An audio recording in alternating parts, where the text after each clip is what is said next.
Votre situation actuelle ne vous convient pas. Vous voulez la changer et être porteur d'un projet. Créer une entreprise, devenir riche, avoir plus de pouvoir, ou tout simplement développer votre projet de vie et être heureux. Mais vous ne savez pas comment vous y prendre, et vous craignez de perdre votre temps, ou pire, de n'avoir pas d'autre alternative que de rester embourbé dans cette situation accablante. Amis stratèges et prospectivistes, l'heure est grave. Vous cherchez donc des explications et des méthodes pour vous organiser, clarifier vos objectifs et déterminer les meilleures actions à entreprendre pour les atteindre. En bref, pour augmenter vos chances de succès, vous souhaitez élaborer une stratégie. Jusque-là, vous avez dû vous rendre compte que le terme de stratégie était un concept un peu fourre-tout, utilisé pour des choses assez différentes les unes des autres. Aussi, je vous propose dans cette vidéo une approche synthétique et relativement universelle de la stratégie, utilisable autant pour du coaching que pour de la stratégie d'entreprise. Voici donc les 4 questions à vous poser pour concevoir une stratégie robuste. Et à la fin de ma vidéo, je vous introduirai un secret qui augmentera fortement les probabilités de succès de votre stratégie.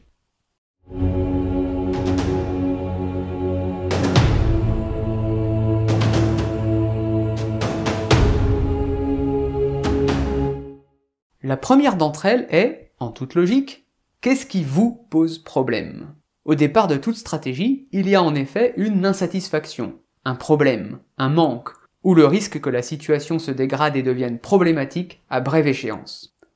Quel que soit le cas de figure, il faut toujours commencer votre stratégie par un diagnostic de la situation actuelle, diagnostic qui doit être aussi factuel et précis que possible. Mais de quel type de problème est-ce que l'on parle? Au niveau d'une entreprise, par exemple, l'insatisfaction peut venir d'une baisse ou d'une perte de sa rentabilité. Autre exemple, au plan personnel cette fois, vous pouvez avoir plus de mal à satisfaire certains de vos besoins, tels que décrits dans la pyramide de Maslow. Vos besoins physiologiques, ceux liés à votre sécurité, vos besoins d'appartenance, d'estime de vous ou encore d'accomplissement. Cette étape de diagnostic est infiniment plus importante que la recherche de solutions elle-même. D'ailleurs, en y consacrant suffisamment de temps, une partie des solutions émergera naturellement. À ce propos, Albert Einstein énonçait « Ce n'est pas que je sois si intelligent, c'est juste que je reste avec les problèmes plus longtemps. » Ou encore « Si j'avais 1 heure pour résoudre un problème, je prendrais 55 minutes à réfléchir au problème et 5 minutes à penser aux solutions. » Cette première question sur l'insatisfaction semble tellement évidente.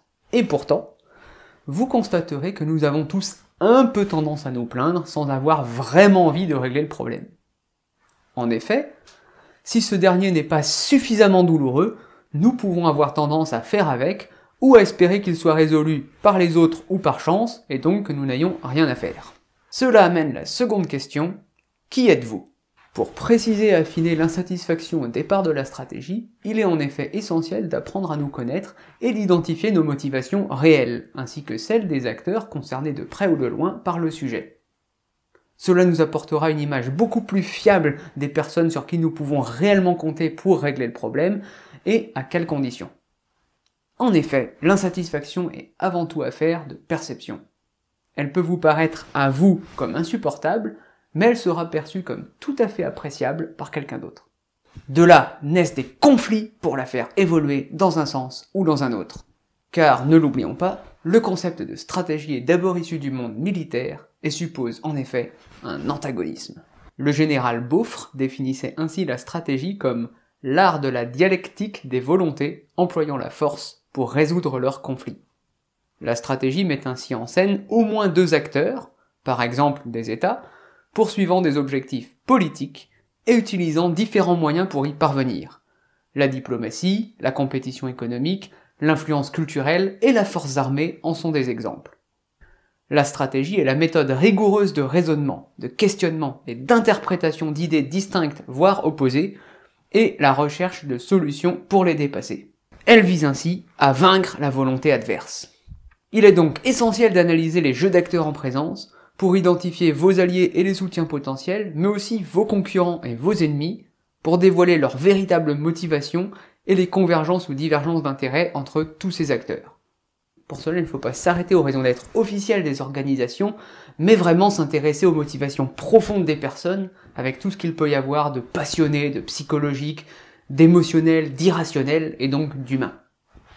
Cette analyse doit aussi et surtout être conduite avec ses alliés et sa propre équipe, car il ne faut pas surestimer les déclarations d'intention. Il est en effet assez facile et peu engageant de donner oralement son soutien. Mais ses alliés potentiels passeront-ils bien à l'action le moment voulu? Encore faut-il pouvoir répondre clairement et précisément à cette troisième question, que voulez-vous? Il est peu probable que les autres se chargent de régler les problèmes à notre place. Il est ainsi illusoire de souhaiter que le reste de la société change pour améliorer notre situation personnelle. La seule alternative qu'il nous reste est donc de ne choisir que des combats pour lesquels nous avons une possibilité de changer directement la situation. Définir clairement qui nous sommes est ainsi indispensable pour dissocier ce que l'on maîtrise et ce que l'on ne maîtrise pas de la situation. Et ce n'est qu'à partir du moment où nous aurons défini une ambition en adéquation avec nos capacités que nous aurons une possibilité d'obtenir ce que nous voulons. Sinon, nous serons semblables à la grenouille qui voulait se faire aussi grosse que le bœuf dans la fable de La Fontaine. Pour répondre à ces questions sur un plan très concret, il faut au préalable identifier l'ensemble des variables du sujet, c'est-à-dire tous les paramètres sociétaux, sociaux, économiques, environnementaux, légaux, financiers, sécuritaires, technologiques, liés au système d'information, politiques, diplomatiques, culturels, religieux, éducatifs, psychologiques, etc., etc. Il ne faut retenir que les variables importantes pour le sujet, c'est-à-dire celles susceptibles de le faire évoluer et ne pas s'attarder sur les épiphénomènes et autres symptômes. Ce sont ces variables qu'il faut trier selon le niveau de maîtrise que nous en avons ou non. On retrouve par exemple cette distinction dans la matrice MOF, où l'on dissocie ce qui est intérieur au projet, les forces et les faiblesses, et ce qui est extérieur et peu maîtrisé, les opportunités et les menaces. Ensuite, à partir des variables non maîtrisées, il faut chercher à décrire le plus factuellement possible la situation initiale et les insatisfactions qu'elle comporte. Le monde changeant en permanence, cette situation ne restera pas figée. On peut donc ensuite mener une analyse prospective à partir des variables de ce groupe, en émettant des hypothèses sur leurs évolutions futures possibles, que ce soit dans un sens qui nous soit plus favorable, ou au contraire plus défavorable. Parmi ces évolutions futures possibles, on trouvera la tendance, c'est-à-dire l'évolution de la situation si on ne fait rien. Et on trouvera également la situation finale recherchée, qui constitue l'objectif de long terme de notre stratégie. Cette situation finale recherchée est une description rédigée au présent et sans équivoque de la situation si nous avions résolu le problème. Cela semble simple. Et pourtant, alors qu'il est relativement aisé de nommer ce que nous ne voulons pas, vous constaterez qu'il est beaucoup plus difficile de nommer explicitement ce que nous voulons de façon la plus concrète possible et sans aucune ambiguïté. À partir de cette vision de long terme, il est possible d'identifier différentes étapes intermédiaires qui sont autant d'enjeux à relever, objectifs que l'on peut détailler plus ou moins précisément. Ces objectifs portent sur les effets à obtenir à plus court terme et doivent systématiquement être assortis d'indicateurs, car tout ce qui se mesure s'améliore. Et là encore, l'exercice est beaucoup plus difficile qu'il n'y paraît. Cette vision de la situation finale recherchée ne doit pas être utopiste. Il est certes essentiel d'avoir des rêves comme source d'inspiration et de motivation, mais le propre de la stratégie est, à une échéance donnée, de les traduire en objectifs atteignables car en phase avec la réalité. En effet, n'oublions pas modestement que nous sommes plus contraints par notre environnement que nous ne sommes en mesure de l'influencer. Pour illustrer ce point, voici un exemple concret choisi tout à fait au hasard.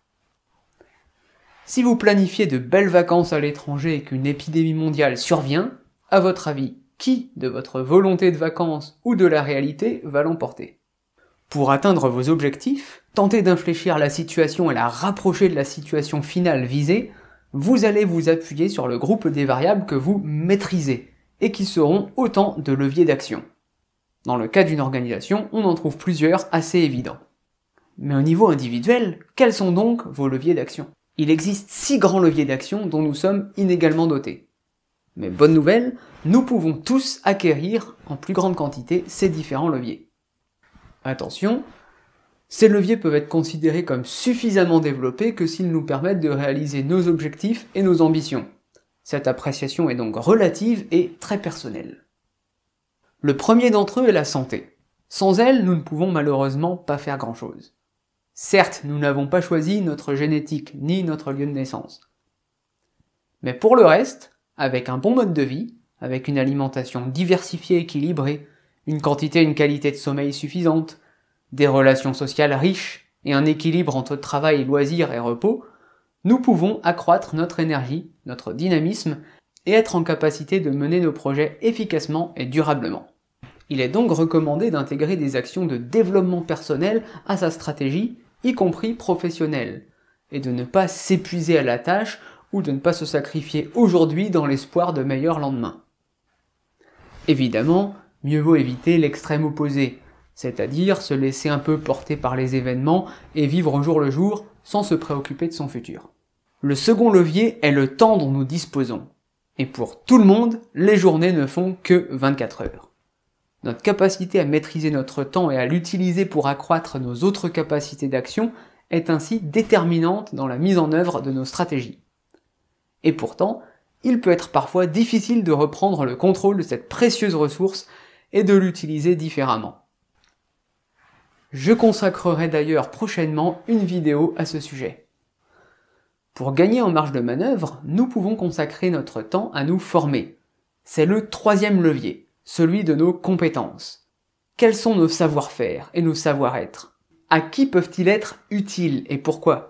Ces compétences sont-elles relativement rares et donc à forte valeur ajoutée?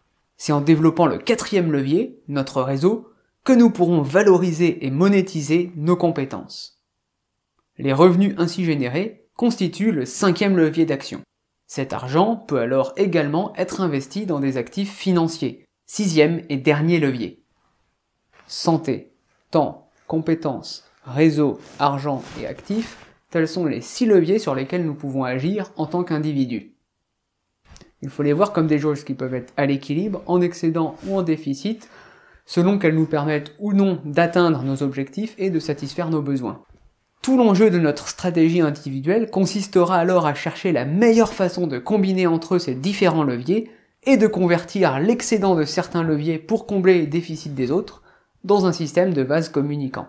C'est d'ailleurs le sens de la stratégie économique et entrepreneuriale que Richard Hummelt définit comme la capacité de découvrir les facteurs critiques d'une situation, puis de concevoir une manière de coordonner et de concentrer nos actions pour gérer ces facteurs.